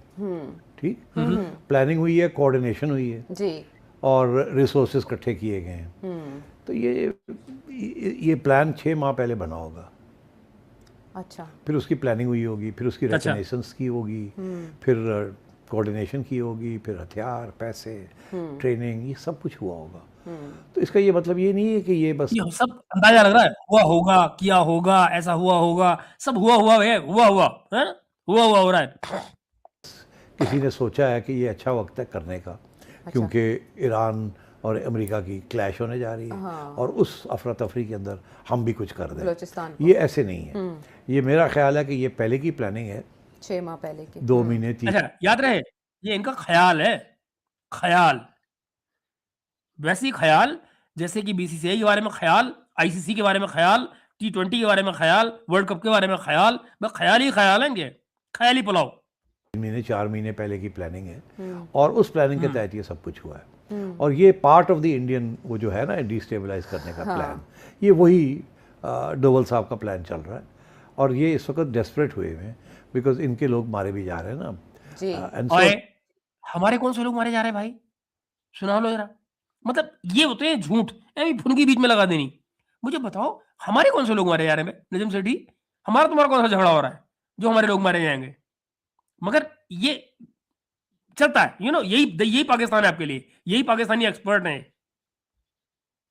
नाउ दे आर, तो इस वक्त इसमें ना ईरान का हाथ है ना अमेरिका का हाथ है, ये इंडिया 120% ये इंडिया स्पॉन्सर्ड टेररिज्म जो है, प्लान्ड है ये सब कुछ। और अब इसलिए लगता मुझे है, बताइए, ये वो लोग हैं, ये वो लोग बोल रहे हैं जो पहलगांव पर भारत से सबूत मांगते थे, राइट? पहलगांव पर ये भारत से सबूत मांगते थे। आज क्या कह रहे हैं? 120% ये इंडिया का हाथ है, और हर बात पे कह रहे ऐसा होगा, ऐसा हुआ होगा, ऐसा हुआ होगा। मतलब सच के नाम पर क्या हो रहा है? हुआ होगा। फैक्ट्स के नाम पे क्या हो रहा है? हुआ होगा। मगर जब बात स्टेटमेंट किया जाए, 120% इंडिया है। फैक्ट क्या है? कुछ नहीं। जीरो। ऐसे है कि ये क्योंकि अभी एक बहुत बड़ी कॉन्फ्लिक्ट हमारे बॉर्डर्स पे होने वाली है, तो ऐसे ना हो कि शायद वो कॉन्फ्लिक्ट स्पिल ओवर हो जाए हमारे इलाकों में। फॉर एग्जांपल, अमेरिका की कोशिश है कि ईरान के अंदर रेजीम चेंज हो। रेजीम चेंज के लिए उन्होंने बड़ी कोशिश की, अभी तक हुई नहीं। उनकी ये कोशिश है कि वहाँ केओस और जानते हो ये मुद्दा क्या चल रहा है दोस्तों? मैं अब जस्ट आपको अंडरलाइन कर दूं कि ये बात क्या चल रही है। ये बात चल रही है, बलूचिस्तान आप जानते होंगे दोस्तों, एक बलूचिस्तान है जो पाकिस्तान है, बलूचिस्तान पाकिस्तान। एक है बलूचिस्तान सिस्तान। बलूचिस्तान सिस्तान वो इलाका है जो ईरान में आता है। ये बलूचिस्तान 2 हिस्सों में है, एक इसका हिस्सा ईरान में आता है, एक पाकिस्तान में आता है। दोनों में ही सक्सेशन की मूवमेंट चल रही है, फ्रीडम की मूवमेंट चल रही है। ओके, इनकी इनकी नानी ये मर रही है कि इस मौके पर, जबकि ईरान में हमला होने जा रहा है और अमेरिका हमला करने की कोशिश कर रहा है या करने की प्लानिंग कर रहा है वहां पे जबरदस्त, तो वो अगर हमला वहां होता है और ऐसे में बलूचिस्तान में ये मूवमेंट चल रही है जो कि तुमसे संभाले नहीं संभल रही है, उधर ईरान में से भी अगर लोग निकल कर आ गए और ये दोनों लोग इकट्ठे हो गए तो इनकी ताकत इकट्ठी हो जाएगी। तो कहीं ऐसे में दोनों बलूचिस्तान मिलाकर एक बड़ा बलूचिस्तान न बन जाए जिसको ग्रेटर बलूचिस्तान कहा जाता है। इनकी नानी इस ख्याल से मर रही है और इनको यह पता है कि अमेरिका उसमें बीच में नहीं आएगा। क्यों नहीं आएगा? वो इसलिए नहीं आएगा अमेरिका बीच में क्योंकि अमेरिका पहले ही ईरान को तोड़ना चाहता है। अमेरिका और इजराइल दोनों की इच्छा ये है कि ईरान के टुकड़े टुकड़े हो जाएं ताकि उसको फिर कंट्रोल करना आसान हो जाए और ईरान उतना ताकतवर ना रह जाए एक कंट्री के तौर पर जितना कि वो आज है। तो इनकी नानी ये मर रही है कि इस सारे खेल में हम मारे जाएंगे बिना बात में और हमारा बलूचिस्तान हमारे हाथ से निकल जाएगा। Not to forget, Balochistan Pakistan का 44% है। एग्जिस्टिंग बलूचिस्तान जो आज पाकिस्तान में है वो पाकिस्तान का 44% है, ऑलमोस्ट आधा मान लीजिए। तो आप जरा देखिए कितने बड़े हिस्से की हम बात कर रहे हैं पाकिस्तान के उस इस समय पर जब ये बलूचिस्तान में एक साथ 14 शहरों में हमले हो रहे हैं, चल रहे हैं और पाकिस्तानी फौज पिट रही है। मजे की बात क्या है, पाकिस्तानी फौज ये खुद कहती है कि हमारे बस का नहीं है कि हम इन इलाकों में ऑपरेशन कर पाए। Not to forget at the same time मैं आपको पहले इन्फॉर्म कर चुका हूं, तीरा वैली में ऑलरेडी एक ऑपरेशन की तैयारियां हो रही हैं जहां ये लोगों को निकाल रहे हैं। और आपको ये भी नहीं भूलना चाहिए कि 2 दिन पहले मैं आपको क्या बता चुका हूँ। मैं आपको कह चुका हूँ कि इनके हाथ में अपनी फ़ौज को इज़राइल भेजने से बचने के लिए यही एक तरीका है कि अपने अंदर ये इतनी तोड़-फोड़ करें और इंक्लूडिंग इंडिया के साथ में बदमाशी करें, जिससे ये ट्रंप को ये कह पाएँ कि देखो साहब, अब हम फ़ौज कैसे भेजें इज़राइल के लिए, जो हम तो खुद अपने घर में फँसे हुए हैं। रिमेंबर दैट, ये बात आपको मैं 2 दिन पहले बता चुका हूँ। ब्रेकअप हो जाए ईरान। जी ब्रेकअप ईरान के लिए उन्होंने प्रॉक्सीज तैयार की हुई हैं। एक प्रॉक्सी जो है वो है आपकी अजरबैजानी सेसेशनिस्ट आजरी, हाँ जी। आजरी। दूसरी जो प्रॉक्सी है वो वो कुर्दिस्तान बनाते हैं। तीसरी है सिस्तान के अंदर बलोच एक तहरीक है जो कि वो भी सिस्तान वाला अलहदी तहरीक है, उसको भी अमेरिका सपोर्ट करता है। इन तीनों को अमेरिका या इसराइल सपोर्ट करता है। तो अगर वहाँ ऐसी सूरत हाल होती है तो ये जो बलोच वाला इशू है ये स्पिल ओवर हो सकता है ना, उनके बलोच और हमारे बलोच ये आपस में इकट्ठ कर सकते हैं कि वो एक दूसरे को मजबूत मिल करें। जाए दोनों। तो ये ग्रेटर बलूचिस्तान का जो पुराना प्रोजेक्ट है वो इसी किस्म की बातें उसमें होती हैं। तो मेरा ख्याल है कि that will not be good for Pakistan. इसलिए हमारे भी ये कोशिश है कि जितनी जल्दी Obviously. हम इनको कुचल लें ताकि ये बलूचिस्तान का जो सेसेशनिस्ट मूवमेंट है ये जोर ना पकड़े। कल को अगर ईरान के अंदर कुछ होता है, जरा सोचिए, ये कह रहे हैं जितनी जल्दी हम इनको कुचलें, बलूचिस्तान को कुचलने की बात कर रहे हैं, बलूचिस्तान के लोगों को, ठीक? और जरा हिम्मत कीजिए, ये जरा सोचिए कि जबकि इनकी अपनी फौज कह रही है कि हम यहाँ ऑपरेशन नहीं कर सकते हैं, ये भी खुद भी मानेंगे कि हम ऑपरेशन नहीं कर सकते हैं। जब आप ऑपरेशन ही नहीं कर सकते हैं, कैसे कुचलेंगे जरा बताना मुझे आप? हवाई क्या कैसे कुचलेंगे? अमेरिका जो है जाके बलोच को असिस्ट करता है या हेल्प करता है ईरानी बलोच को, तो ये ना हो कि फिर हमारे बलोच भी उस तंजीम का हिस्सा बन जाए और कोई प्रॉब्लम ना बन जाए हमारे लिए। इसलिए आपने देखा कि हमारी सिक्योरिटी फोर्सेस फुल अलर्ट पे हैं और मेरा ख्याल है पहली दफ़ा है कि इतने बलोच इंसर्जेंट्स फुल अलर्ट पे पिट रहे हैं। तो 100 से ज़्यादा तादाद बताई जा रही है और 12 मकामात पे कोऑर्डिनेटेड अटैक, जैसे आप बता रहे हैं कि प्लानिंग बड़े अरसे मुकामात पे कोऑर्डिनेटेड अटैक, 100 से ज्यादा लोग मारे जा चुके हैं 2 दिन में। 100 से ज्यादा मारे जा चुके हैं। टोटल लोग कितने हैं? अकॉर्डिंग टू पाकिस्तान के फील्ड मार्शल 1500। 1500 लोगों में से 100 लोग उन्होंने एक दिन में मार दिए। ऑपरेशन इनके झगड़े टंटे कब से चल रहे हैं? 70 साल से। टोटल आदमी कितने? 1500। आई मीन, बकवास करने की कोई लिमिट होती हो तो समझिए आप इसको। से चल रही होगी। तो ये दिस इज़ नॉट समथिंग, ये तवक्को की जानी चाहिए थी कि ये करेंगे। अच्छा, सिर्फ इसका इंटरेस्ट इसलिए बढ़ गया इस वक्त कि एक तो ये कोऑर्डिनेटेड है, इतनी बड़ी अटैक पहले नहीं हुई, और दूसरा ये है कि ये बिल्कुल उस वक्त पे ये लॉन्च हुई है जिस वक्त तवक्को ये की जा रही है या लोग ये सोच रहे हैं कि अमेरिका ईरान पे हमला करने वाला है और ये जो सेसेशनिस्ट तंजीमें हैं इनकी मदद देगा करेगा। एंड सो आई थिंक इसकी जो टाइमिंग है वो थोड़ी सी आपको अलार्मिस्ट लग रही है, बट मैं ये समझता हूँ ये पहले से ये प्लान। बात सही है, ये बात सही है कि पाकिस्तान, चूंकि वो अमेरिका ये चाहता है, इजराइल भी चाहता है कि वहां पर हमला करके और जो वहां की सक्सेसनिस्ट मूवमेंट है उनको मजबूत किया जाए ताकि वो उसको तोड़ने में आसानी हो। बलोच उसमें शामिल है क्योंकि सिस्तान बलूचिस्तान वाला जो इलाका है वहां पे मूवमेंट चल रही है। इनकी नानी मर रही है ये सोच के कि बेटा ईरान टूटा तो हमारा क्या होगा, रिमेंबर बंद थे। सिस्तान टूटने का मतलब ये भी होता है कि इजराइल का इम्पैक्ट का मतलब ये है कि अगला निशाना पाकिस्तान। इनकी नानी मरती है इजराइल के नाम से कि तुम्हारे बगल में आके वो बैठ जाएगा। जरा आगे देखिए। बट इसकी अब क्योंकि इस वक्त आई है तो इसकी अहमियत बढ़ गई। सिट साहब, बीएलए का जिम्मेदारी कबूल करना और इसे ऑपरेशन हेरोफ का दूसरा मरहला करार देना, दूसरी तरफ अख्तर मेंगल का वज़ीर दाखिला को तनकीद का निशाना बनाना, क्योंकि उन्होंने 2024 अगस्त 2024 में ये कहा था कि यहाँ ऑपरेशन की ज़रूरत नहीं है बलूचिस्तान में, ये सिर्फ एक SHO की मार है बलूचिस्तान के मसाइल। अब हम देख रहे हैं कि कोयटा, दालबंदीन, पसीन, कवादर जैसे जगहों पर इस तरह के अटैक्स हो रहे हैं, सुसाइड अटैक्स भी रिपोर्ट किए जा रहे हैं। ऑपरेशन की ज़रूरत है जैसे हम केपी में देखते हैं कि नहीं, ऑपरेशन यहाँ उस किस्म का ऑपरेशन नहीं हो सकता जिस किस्म का ऑपरेशन तालिबान के खिलाफ स्वात में हुआ था या वजीरिस्तान में हुआ था। उस ऑपरेशन में और इस काउंटर इंसर्जेंसी मेजर में फ़र्क है। वो ये था कि वो वहाँ थे, दे वर बेस्ड इन स्वात, उनकी फोर्सेस वहाँ थी, उनके खिलाफ एक मिलिट्री ऑपरेशन हुआ, उनको फिर डिफीट किया और वो देखिए जरा झूठ सुनिएगा इसका, ये इसकी जरा झूठ सुनिएगा। ये क्या कह रहा है कि वहां पर ऑपरेशन इसलिए पॉसिबल था, ये बकवास करने के अलावा और कुछ नहीं है। ये कह रहा है वहां पे इसलिए ऑपरेशन किया गया, वजीरिस्तान में सक्सेसफुल हो गया या स्वात में, क्योंकि वहां पर तालिबान मौजूद थे, यहां पर ये मौजूद नहीं है। अब इससे बड़ी बकवास क्या होगी? बलूचिस्तान में बलोची नहीं तो और कहां है भाई? बलूचिस्तान में ही तो बलोची बैठे हुए हैं। बलोचियों के आज तक क्या आपने अफगानिस्तान में होने की बात की कभी? तालिबान के आप वहां होने की बात करते हैं। आप केपी में जो तालिबान है आप उनके अफगानिस्तान में होने की बात करते हैं। ये बात कब आई कि भला वो अफगानिस्तान में बैठे हुए हैं? ठीक है, ये क्या कह रहे हैं? अब यहां पे नई थ्योरी आपको डालते हुए नजर आएंगे। बलोचों के लिए कह रहे हैं कि वो अफगानिस्तान चले जाते हैं, वापस आ जाते हैं। अरे भाई, बीच में तुम्हारी बॉर्डर नहीं है क्या? बीच में इंटरनेशनल बॉर्डर पे तुम्हारे फौजी नहीं बैठे हैं क्या? वो कैसे रोज इधर से उधर हो रहे हैं? एमी आगे वहां से अफगानिस्तान चलेगी। जी ये है कि ये पहले से अफगानिस्तान में बैठे हैं, वहां से अंदर आके अटैक करते हैं और फिर वापस चले बलोच, जाते हैं। अरे बकवास तो सुनिए। ये फर्क है। तो इनके खिलाफ ऑपरेशन नहीं हो सकता, इनके खिलाफ ऑपरेशंस इंटेलिजेंस बेस्ड ऑपरेशंस होते हैं, और जब ये हाँ। अटैक करते हैं तो उस वक्त एट दैट स्टेज इनको काउंटर किया जाता है। ये नहीं हो सकता। अच्छा, तो बेसिकली इसका मतलब ये हुआ कि बलोचों पर ये हमला नहीं कर सकते हैं, ये तभी रिटेलिएट कर सकते हैं जब बलोच इन पे हमला करें। और ये कह रहे हैं, कह ये रहे हैं कि अब हमें इनको कुचल देना है। अबे कुचलोगे तब जब हमला करोगे, हमला करने की तुम्हारी औकात नहीं है। तुम कह ये रहे हो कि हम पे जब हमला करेंगे तभी हम रिटेलिएट कर सकते हैं, तो भला कुचलोगे कैसे? है कोई तुक जो नजम सेठी कह रहा है उसमें?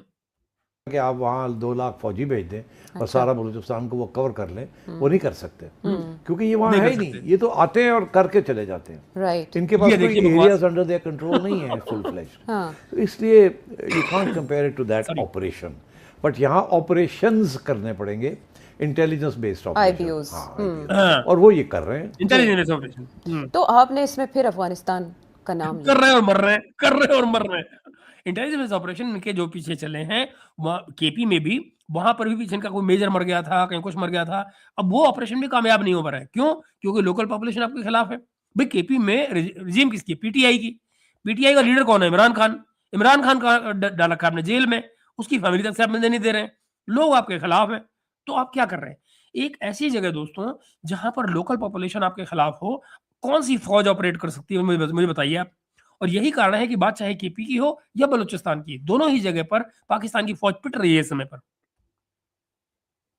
वंस अगेन अब इस पर अफगानिस्तान के साथ हमारे मामलात दोबारा से बिगड़ेंगे। हम तो उनसे एक अरसे से मुतालबा बिल्कुल करते हैं, बिगड़ेंगे, एक सीज फायर एब्सोल्युटली। है, देखिए फ्रेजाइल। दिन ब दिन और ये सुनिए, बात कम नहीं अफगानिस्तान से बिगड़ेंगे कह रहे हैं। या तो होता ना कि हमने काबू बढ़ती जा कर रही लिया है। होता इनको, वो तो ठीक। नहीं। ये इससे पता चलता है कि उनकी रिक्रूटमेंट भी जारी है, उनको हथियार भी मिल रहे हैं, उनको पैसे भी मिल रहे हैं, और ये हो नहीं सकता कि इंडिया ये सारा कुछ कर रहा हो और अफगानिस्तान की हुकूमत को ना पता हो या वो कोशिश भी ना कर रही हो रोकने की।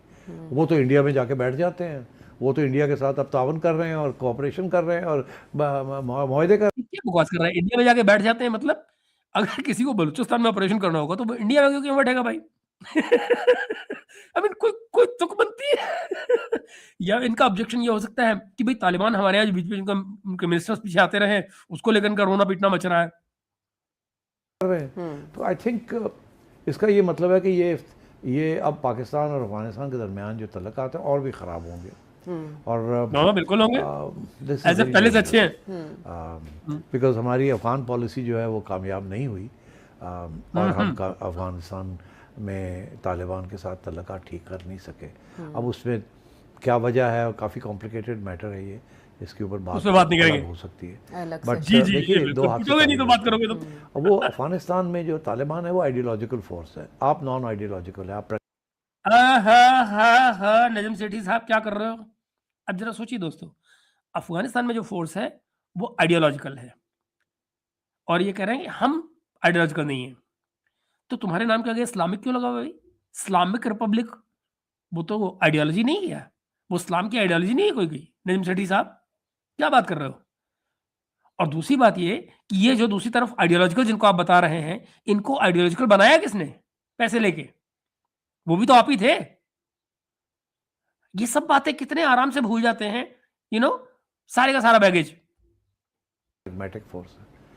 आइडियोलॉजिकल फोर्सेस के साथ प्रैग्मेटिक फोर्सेस नहीं कामयाब होती, वो सुनते नहीं ये किसी अपने आप की प्रैग्मेटिक बता रहे हैं। बात। वो ना वो मतलब पैसे मांगते हैं, ना आपको वो पहला एग्जांपल नजर आएगा जो अपने आप को प्रैग्मेटिक कहते हुए कोई आइडियोलॉजिकल फोर्स बनाता हो।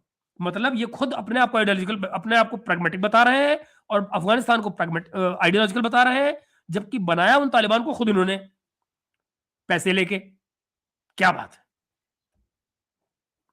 कुछ मांगते हैं, वो कहते हैं हम इसी जहालत में रहना चाहते हैं। ना वो हाँ। यूएन की बात मानते हैं, ना अमेरिका की बात मानते हैं, ना किसी की बात मानते हैं। तो आपकी बात कहाँ मानेंगे वो? और फिर एक तारीख का एक जैसे कहते हैं वजन भी है कि तारीख में जिस तरीके से पाकिस्तान का रोल रहा है अफगानिस्तान में, वो कोई आइए कल। ऐसा नहीं था जिसके साथ आपके यहाँ वहाँ अफगानियों के दिलों में मोहब्बत हो। ये और बात है, आप कहते हैं हमने उनके रेफ्यूजीज लिए, हमने ये किया, वो अपनी जगह है। जी मगर जो वहाँ के जो सिविल वॉर्स होते कोई अपनी जगह नहीं है, वो कोई अपनी जगह नहीं है। वो भी आप लोग झूठ बोलते हैं। हमने जब भी अफगान रिफ्यूजी लिए, बदले में अपनी यूएन से पैसे लिए उसके लिए, हर बात में पैसे। ये ऐसे लालची कबूतर हैं साले, हर बात पे ये खाते हैं और खा के एहसान दिखाते हैं कि देखो जी हमने तुमसे पैसे लेके खाया, कितना एहसान किया आपके ऊपर। रहे, उसमें हमेशा ही आपने गलत साइड की साइड ली है, और वो एक उसका मार्क रह गया है। सो आई थिंक हमें मुश्किलात का सामना है। राइट इंडिया एक तरफ, अफगानिस्तान दूसरी तरफ, और अगर ईरान टूट जाता है, अगर हाँ। ईरान टूट जाता है, केओस अनार्की हो जाती है, तो और भी हमारे लिए मसले बन सकते अगर ईरान टूट और जाता हैं। है, इसलिए वी आर वेरी कंसर्न कि अमेरिका ईरान के साथ कोई नेगोशिएशन हो जाए, लड़ाई झगड़े ना हो, अमेरिका अटैक ना करें, ईरान काउंटर अटैक ना करे, ईरान के अंदर इंतशार ना हो और वहाँ की रजीम चेंज ना हो। वहाँ इंटरनली बैठ के ये फैसले हो कितने सारे जाए सपने। किस तरीके से लिबरलाइज करना है, किस तरीके से ओपन करना है, किस तरीके से जिहादें बंद करनी आहा। है, और एक्सपोर्ट ऑफ जिहाद क्या नहीं बात होनी। अब वो वक्त कौन सा जिहाद हो रहा है भाई ईरान से? कौन सा जिहाद हो रहा है ईरान से? प्रॉक्सीज जो पाल रहे हैं वो जिहाद के नाम पे तो नहीं पाल रहे हैं। लगेगा उसके अंदर, बिकॉज अभी तक तो वहाँ की जो रेजीम है वो तो वही इनकलाबी पॉलिसी पे डटी हुई है जो कि 20 साल पहले वो डटी हुई थी। अब मगर फ़र्क हो गया, पहले वो एक्सपोर्ट करते थे इनकलाब, इस्लामी इनकलाब, अब उनके सारे प्रॉक्सीज जो हैं एक एक करके गिर गए हैं। अब क्या करेंगे? अब वो अपने आप को बचाने का सोचेंगे। उसके अंदर कोई प्रैग्मेटिक लीडरशिप आए जो कि आके संभाले हाँ। सारे मैस को, और रेजीम चेंज ना हो, मगर शायद रेजीम की पॉलिसीज चेंज हो जाए, मॉडरेट हो जाए, Moderate तो हो जो जाए। काबिल कबूल हो। तो जो मतलब है कि अवाम को भी काबिल कबूल किसको हो। काबिल कबूल हो? सवाल है ना। हाँ, क्यों नहीं? आवाम को भी काबिल कबूल हो। ये चले कहानियाँ सुनाने के लिए। सो मित्रों, मैं आपको बताने की कोशिश कर रहा हूँ, आपने जो देखा कि आपको जो कॉन्ट्राडिक्शंस हैं इनकी बातचीतों में, वो मैं आपको दिखा रहा था, ये किस तरह से कॉन्ट्राडिक्टरी बातचीतें कर रहे हैं, चाहे बात आईसीसी की हो, बीसीसीआई की हो, क्रिकेट मैचेस की बात आ रही हो, या इवन बलूचिस्तान की बात आ रही हो, या अफगान पॉलिसी को लेकर बात आ रही हो। आपको देखिएगा कि लगातार ये लोग सब कुछ जो बातें करते हैं, वो कॉन्ट्राडिक्टरी करते हैं। हर चीज़ पे पैसे लेते हैं, लेकिन उसी चीज़ को बाद में बुरा बता रहे होते हैं। और फिर क्या है, जो करने के पैसे लेते हैं, बाद में उसको न करने के पैसे ले रहे होते हैं। यानी कि पहले ये मुजाहिदीन बनाएँगे, जो बाद में तालिबान बनते हैं, और उन्हीं को बाद में मारने के लिए पैसे लेते हैं। पहले बनाने के लिए पैसे लेते हैं, बाद में मारने के लिए पैसे लेते हैं। है कि नहीं? मतलब एक ज़माने में सारी ज़िंदगी पिछले 78 साल से ये तारीफ़ किसकी कर रहे हैं? फ़लस्तीनियों के कॉज़ की, ठीक। हमास को अपने यहाँ होस्ट करते रहे हैं, ये भी बात समझ में आ गई, ठीक। आज उसी हमास को मारने को तैयार हो गए, और नेगोशिएशन काहे पे हो रही है? पैसे दे दो। ये खेल है इनका। ऑल अबाउट मनी, बट पैसे के लिए एक्यूज़ किसको करेंगे? इंडिया को। कहेंगे क्या? हिंदू बनिया। जब बात आ जाए, हमेशा हिंदू बनिया ब्लेम होता है। मगर औकात अपनी नहीं है कुछ करने की। हिंदू बनिया अगर अपने पैसे बनाता है, तो कौन-सा कसूर करता है? बदले में ये क्या करते हैं? ये जाते हैं दुनिया में भीख माँगने। और अगर कहीं रिलेशन आपके इनसे ठीक हों, यकीन मानिए ये सबसे पहले होंगे जो आपके दरवाजे पे आएँगे, दे पैसे, भीख माँगने के लिए। तो आई मीन ये इसका कोई अंत नहीं है। ख़ैर मित्रों, जी, बिल्कुल, बिल्कुल राकेश भाई। अब मैं चलता हूँ दोस्तों, आपके आज के कमेंट्स की तरफ को जल्दी से, जो भी कमेंट आपके